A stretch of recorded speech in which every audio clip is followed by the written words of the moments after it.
رسول الله ما بعد فإن خير الحديث كتاب الله وإن خير الهدي هدي محمد صلى الله عليه وسلم رب اشرح لي صدري ويسر لي أمري واحلل عقدة من لساني يفقهوا قولي رب زدني قرآن مجید میں اما پارہ کے اندر سورہ عصر میں اللہ تعالیٰ نے کچھ باتیں ارشاد فرمائی ہیں۔ سب سے پہلی بات اس میں اللہ تعالیٰ قسم کرتے ہیں عصر کے ٹائم کی، ان الانسان لفی خسر، تمام کے تمام انسان خسارے میں ہیں۔ خسارہ ہم اگر سائنٹیفک ٹرم میں بات کریں نا تو لاس کو کہتے ہیں، یہ اکنامکس میں ٹرم استعمال ہوتی ہے، پروفٹ اینڈ لاس۔ تمام کے تمام انسان خسارے میں ہیں۔ کامیاب لوگوں کی چار شرطیں بتائی اللہ نے اس میں، سوائے ان لوگوں کے، ان الذین، بے شک وہ لوگ، آمنوا جو ایمان لائے، وعملوا الصالحات اور اعمال یہ نیک سیدھے یعنی صراط مستقیم پہ چلنے والے، وتواصوا بالحق اور سچ بولا، حق کے ساتھ کھڑے رہے ڈٹے رہے، وتواصوا بالصبر اور جنہوں نے صبر کیا۔ اب اگر ہم اس آیت پہ غور کریں نا، ان الذین آمنوا وعملوا الصالحات وتواصوا بالحق وتواصوا بالصبر، اس میں سب سے پہلا حصہ جو ہے وہ لوگ جو ایمان لائے۔ اب یہاں آپ کو دو باتیں کلیئر کٹ میں بتا دیتا ہوں، ایک ٹرم ہے عقیدہ اور ایک ٹرم ہے ایمان، both of them are different. عقیدہ اور چیز ہے، ایمان اور چیز۔ مثال کے طور پہ عقیدے میں یہ کنڈیشنز آتی ہیں، آمنت باللہ و ملائکتہ و کتبہ و رسلہ، کہ ایمان لائے اللہ اور اس کے رسول پر، الہامی کتابوں پر، آخرت کے دن پر، فرشتوں پر۔ ایمان کیا ہے؟ کہ اللہ ہماری جان مان کا مالک ہے، اللہ ہی ہے اور تو کوئی نہیں۔ ہمیں فائدہ پہنچانے والی ذات کس کی؟ اللہ کی۔ نقصان پہنچانے والی ذات کس کی؟ اللہ کی، وسیلہ کوئی بھی ہو۔ تو اگر اس بات پہ دل جم جائے کہ اللہ ہی ہے جس کی وجہ سے ہمیں فائدہ یا نقصان ہو سکتا، تو کیا کسی دوسرے شخص کا ہمارے دل میں خوف رہے گا پھر کہ یہ میرا کوئی نقصان نہ کر دے، وہ میرا مال نہ ضائع کر دے، وہ میری شہرت کو نقصان نہ پہنچا دے، وہ میرے گھر والوں کو نقصان نہ پہنچا دے؟ تو یہ عقیدے اور ایمان میں فرق ہے۔ تو کیونکہ بائے برتھ کا مسلم ہے، ریزن اس کی یہ ہے مسلم گھرانے میں پیدا ہوئے ہیں، تو ہمیں تو اسلام مل گیا تحفے میں، تو ہم ہیں بائے برتھ مسلم۔ اب بائے برتھ مسلم میں اور بائے چوائس مسلم میں بڑا فرق ہے۔ تو آپ اپنے عقائد کے ساتھ ساتھ ان پہ ایمان لائیں، ان پہ یقین کر لیں کہ جو کچھ ہے وہ المائٹی اللہ ہی کی طرف سے، خود کا خود کچھ بھی نہیں ہوگا۔ وعملوا الصالحات اور نیک اعمال کیے۔ اب نیک عمل تو بہت سارے ہیں، ان میں حقوق اللہ، حقوق العباد، کوئی میجر پورشن ہے ہی نہیں۔ حقوق اللہ جو اللہ کے حقوق ہیں، اس کی عبادات کرنا، 5 ٹائم نماز پڑھنا، ٹھیک۔ اور حقوق العباد کون سے؟ جو بندوں کے حقوق ہیں۔ اب بندوں کے حقوق بہت سارے ہیں، بہن بھائیوں کے علیحدہ، ماں باپ کے علیحدہ، اولاد کے علیحدہ، بیوی بچوں کے علیحدہ، ہمسایوں کے علیحدہ، رشتہ داروں کے علیحدہ، اساتذہ کے علیحدہ، شاگردوں کے علیحدہ۔ ہر شخص جس جگہ پہ موجود ہے اس جگہ کے لحاظ سے اس پر حقوق العباد فرض ہوتے جانے ہیں۔ جس کی لوکیشن جیسی ہوگی ویسے حقوق العباد اسے مل جانے ہیں۔ کوئی اگر یہاں پہ اسٹوڈنٹ ہے، ہو سکتا ہے مستقبل میں کہیں ٹیچر چلا جائے، ٹیچر بن جائے، ٹیچر لگ جائے، وہ کہاں شاگردی سے نکلے گا اور کہاں استادی میں چلا جائے گا، تو حقوق العباد اسی حساب سے مختلف ہوتے جائیں۔ جس طرح ہم بھی کبھی آپ کی طرح بینچز پہ بیٹھا کرتے تھے، ایک ٹائم آئے گا آپ ان سب بینچز سے نکل جائیں گے اور آپ کے سامنے بہت سارے اسٹوڈنٹس بیٹھے ہوں گے، there are variety of students among us. ایسا ہی ہے۔ آگے دیکھیے تیسری بات، وتواصوا بالحق، اور جنہوں نے سچ بولا۔ ہم اگر اپنی زندگی میں نظر دوڑائیں نا اور ہم سے یہ پوچھ لیا جائے کہ پچھلے ایک ہفتے میں ہم نے جھوٹ کتنا بولا ہے، ہم سے کیلکولیٹ نہیں ہوگا.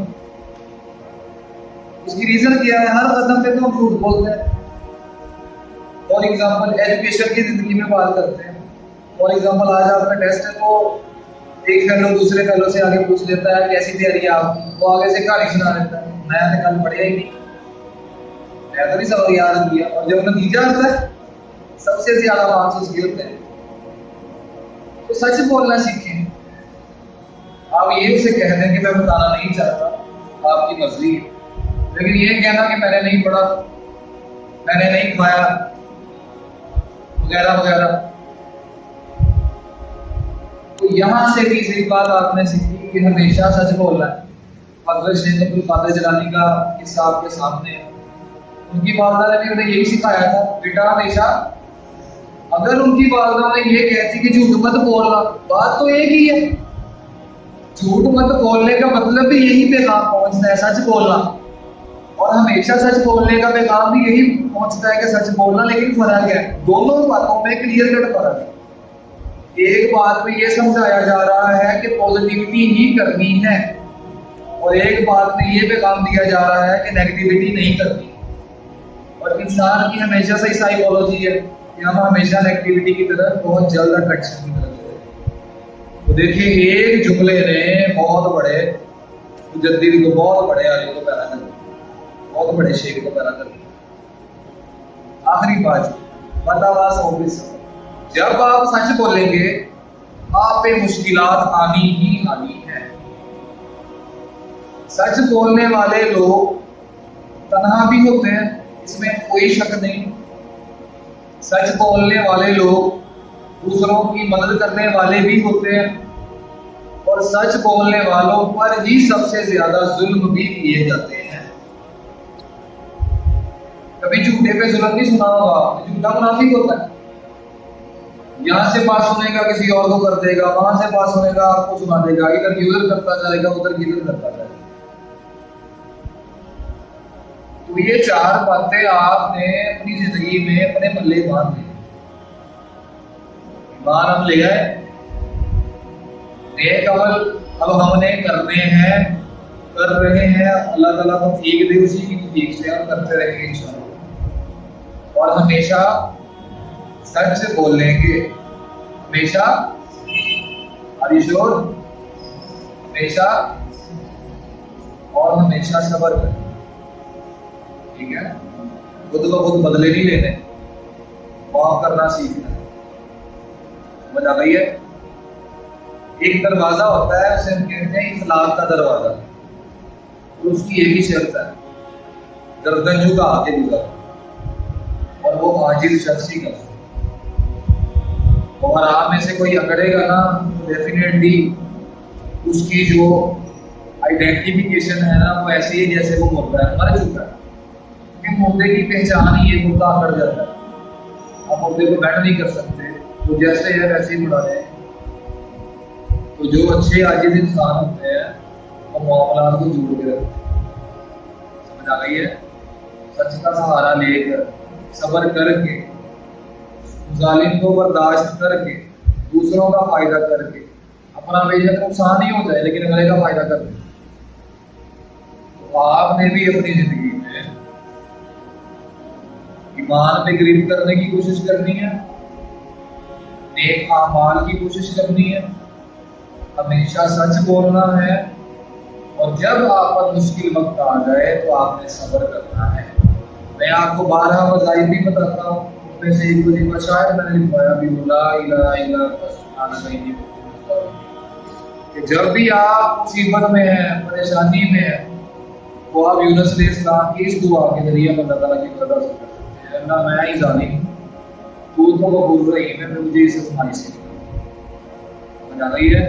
فتنوں کا دور ہے، اللہ تعالیٰ سے پناہ مانگا کریں ہر معاملے میں کہ اللہ ہمیں کسی فتنے میں نہ ڈالے، ہماری کوئی آزمائش نہ کرے. تو آج کے دن میں ہم نے بہت ہی 4 باتیں سیکھی. ایمان، عامل الصالحات، وتواصوا بالحق وتواصوا بالصبر. اللہ تعالیٰ سے دعا ہے کہ اللہ تعالیٰ آپ سب کو اس میں عمل کرنے کی توفیق عطا فرمائے. اللہ تعالیٰ سے دعا ہے کہ یہ پیغام آنے والی نسلوں تک آپ کو پہنچانے کی توفیق عطا فرمائے، اور اللہ سے دعا ہے کہ قیامت والے دن ہمارا یہاں پہ بیٹھنا یہ ہمارے اعمال اعمال میں پازیٹیولی شامل ہوتا ہے، آپ میں ہمارے اعمال ہیں، اور اللہ ہمیں جنت الفردوس میں ایسے ہی کرنا ہے۔